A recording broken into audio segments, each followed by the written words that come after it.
Profesor Simon, bosku, memintaku mencari Arthur.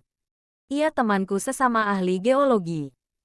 Arthur menghilang di sebuah lembah di wilayah Afrika. Saat itu ia sedang menyelidiki jejak manusia purba. Setibanya di Afrika, aku langsung menuju lembah itu. Penduduk setempat bercerita bahwa lembah itu berbahaya. Ada monster pemangsa manusia tinggal di balik lembah itu. Namun aku tidak takut. Sambil menggendong ransel kulit berisi berbagai peralatan, ku mulai perjalananku mencari Arthur. Apa sih yang dicari Arthur di tempat seperti ini? Omelku saat merayap dengan susah payah di antara celah batuan pegunungan. Aku tak berani menoleh ke bawah. Setibanya di puncak, aku bingung tak tahu harus kemana lagi. Akhirnya aku tertidur bersandar di dinding batu. Entah berapa lama aku tertidur. Tiba-tiba ada bulu-bulu kasar mengusap wajahku. Aku menjerit sekuat tenaga. Mataku melotot melihat sosok makhluk berbulu tebal di hadapanku. Aku sudah bersiap-siap lari andai diserang. Tapi, aneh, ia malah bertepuk-tepuk tangan dan menyeringai. Sepertinya senang melihatku ketakutan. Diam-diam kuambil sebuah alat berbentuk terompet kecil. Kutekan tombol merahnya dan kuarahkan ke tubuh makhluk itu. Kres, tuit, kres, tuit. Alatku mulai bekerja. Kini aku bisa mengerti apa yang diucapkan monster itu. Hori. Manusia itu ketakutan. Lalala. Dia takut padaku. Kudekatkan alat berbentuk corong terompet itu ke mulutku. Hei, jangan ganggu aku. Wajahmu yang mengerikan membuatku takut. Seruku.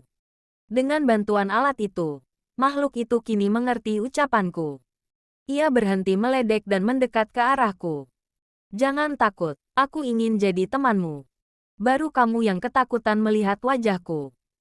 Teman-temanku bilang, wajahku terlalu tampan dan tidak cocok menjadi monster. Ia lalu menangis tersedu-sedu. Mulanya aku ingin tertawa mendengar ucapannya. Mana ada monster yang tampan, batinku. Tapi melihat ia menangis seperti anak kecil, hatiku jadi iba. Sudah, jangan menangis. Bagiku kamu sangat menyeramkan. Aku belum pernah bertemu monster. Jadi kukira kau hendak memakanku, ujarku. Monster itu menggelengkan kepala. Apa kau tak tahu? Monster cuma makan buah dan sayur. Untuk apa aku memakanmu? Aku tidak doyan. Kalau begitu, mengapa kalian selalu menakut-nakuti manusia? Ya, terpaksa. Jawabnya lugu. Kalau tidak ditakut-takuti, manusia akan menemukan tempat persembunyian kami. Dan kami bisa dibunuh. Temanmu sendiri bilang, kami harus hati-hati terhadap manusia. Petik 2. Temanku, maksudmu, Arthur, tanyaku berdebar-debar. Monster itu mengangkat bahu. Aku tak tahu siapa namanya. 2 minggu lalu kami memergokinya sedang mengamati gua kami. Ia sekarang tinggal bersama kami. Petik 2. Aku lega sekaligus cemas. Kini Arthur berada di sarang monster. Tiba-tiba monster itu mengangkat tubuhku dan menjepit pinggangku dengan ketiaknya. Akan kubawa kau ke tempatku, katanya. Aku tak bisa menolak. Kupejamkan mata kuat-kuat saat dibawa menaiki bukit-bukit batu, melintasi padang rumput, kepalaku sampai pusing.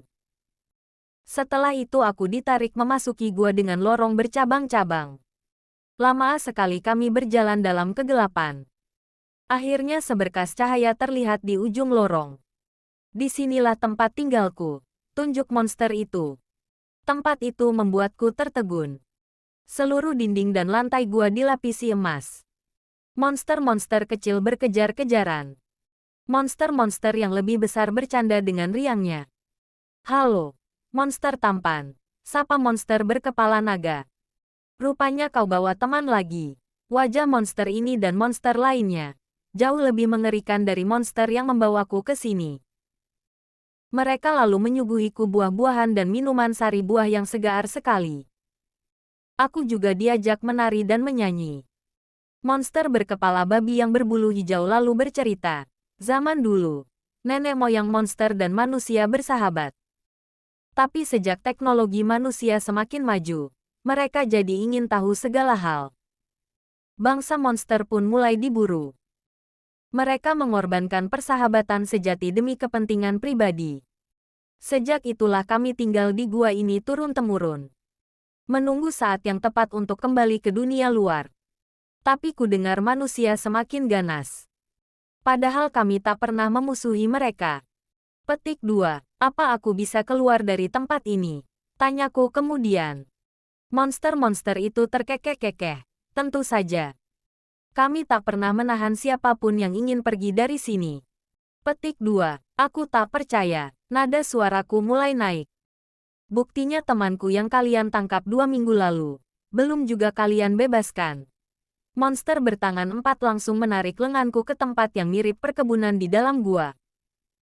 Sinar matahari masuk melalui pantulan-pantulan cermin yang dipasang di sekeliling gua.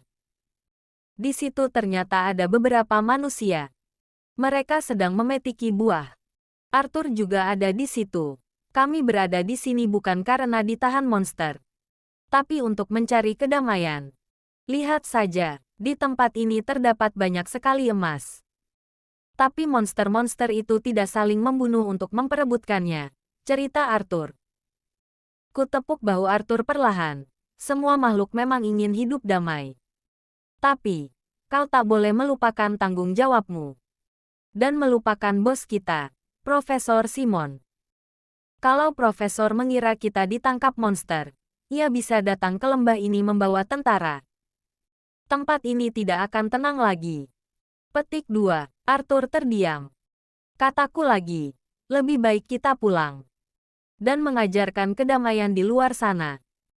Semoga suatu saat nanti monster-monster bisa bersahabat dengan manusia kembali. Petik 2. Arthur akhirnya mau kuajak pulang. Kami berdua sepakat akan merahasiakan tempat itu. Ketika akan pulang, si monster tampan memaksa ingin ikut. Terpaksa ia kubawa pulang di dalam peti.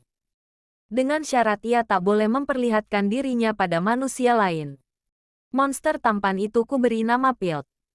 Mula-mula Pilt memang tidak sekalipun keluar dari rumahku. Tapi suatu sore sepulangnya dari kantor, Pilt meloncat keluar dari semak-semak sambil berteriak mengagetkanku. Tampaknya ia senang sekali melihat wajahku yang pucat terkejut. Cepat-cepat kusuruh ia masuk. Untung sudah sore. Jadi kurasa tak ada orang yang melihat kejadian itu. Suatu malam saat sedang nonton televisi, pintu rumahku diketuk seseorang. Ketika kubuka, Jenny, anak kecil tetanggaku.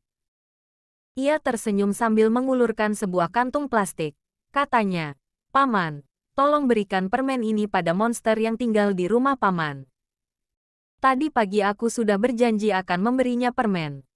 Petik 2. Aku melongo mendengarnya. Segera kutarik Jenny masuk. "Jenny, apakah orang tuamu tahu tentang monster ini?" Tanyaku gugup. Ia menggeleng membuatku lega. "Tapi, Martina dan Will tahu." Kutepuk dahiku keras. Gawat, bagaimana kalau orang tua anak-anak ini tahu? Aku hampir marah pada Pilt. Tapi aku jadi terharu ketika kulihat wajah Pilt begitu gembira menerima permen dari Jenny. Pilt mengunyah permen perlahan sambil memeluk Jenny yang mengelus-elus kepala Pilt. Aku jadi teringat ucapan Pilt malam sebelumnya. Sekarang aku ingin jadi monster yang tak menyeramkan. Monster yang tampan.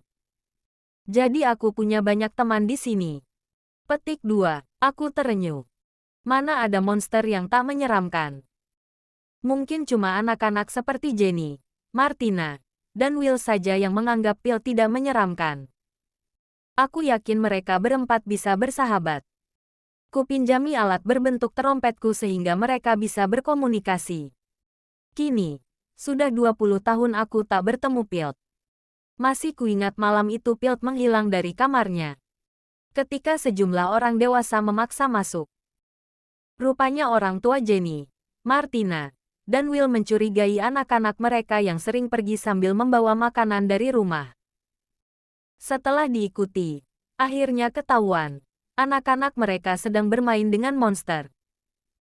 Pasti Pilt ketakutan ketika orang-orang dewasa itu beramai-ramai hendak menangkapnya. Ia disangka monster jahat. Untung Pilt sempat melarikan diri. Pilt tak pernah muncul lagi.